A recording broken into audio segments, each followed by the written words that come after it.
How did the debrief go on you? Very easily. Yosef had already been badly beaten, mostly by his uncle Yak. I don't know why, but Yak Praboy is one scared man. Here's what we know now. Yak is definitely in control of the business. He organized the heist of the warhead. When Yosef was kidnapped, the warhead was still in Yak's possession.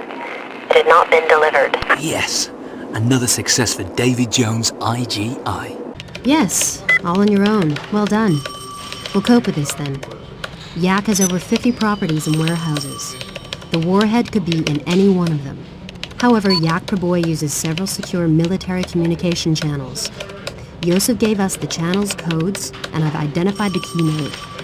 If I can get into the network, I can access Yak's private conversations. Everything he says, I'll know about, including the location of the warhead. Break into this communications node. Proceed to this dome. It houses the main computers. They route all comms traffic. Once you're there, upload the virus and I'll do the rest. Oh, and you might want to escape afterwards. The weather's holding, somewhat cloudy. We're expecting snow maybe tomorrow. Please try not to mess this one up, Jones.